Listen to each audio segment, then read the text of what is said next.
بسم الله الرحمن الرحيم. الحمد لله رب العالمين، والصلاة والسلام على خير خلقه محمد وآله الطيبين الطاهرين.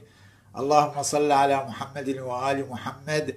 السلام عليكم أخوتي أخواتي ورحمة الله وبركاته، ونسأل من الله العلي القدير أن يحفظكم ويرعاكم ويمن عليكم بالصحة والعافية والتوفيق لصالح الأعمال وقبولها بأحسن القبول إن شاء الله.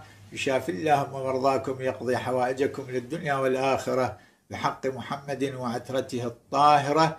اللهم صل على محمد وآل محمد. هذا اليوم وهو يوم الأحد، يوم مبارك، وجاءت فيه عن رسول الله صلوات الله عليه وآله وسلم في صلاة.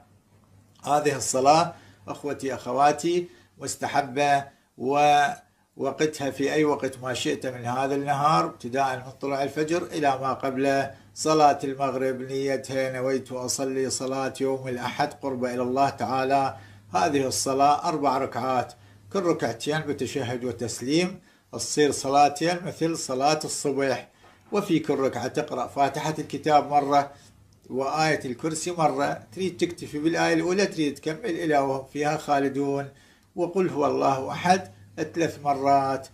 رسول الله صلوات الله عليه وآله وسلم يقول: من صلاها أعطاه الله في الجنة 4 بيوت.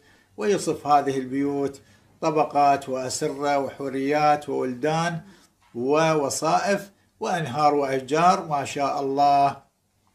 اللهم صل على محمد وآل محمد. نسأل الله سبحانه وتعالى لنا ولكم التوفيق، والحمد لله رب العالمين.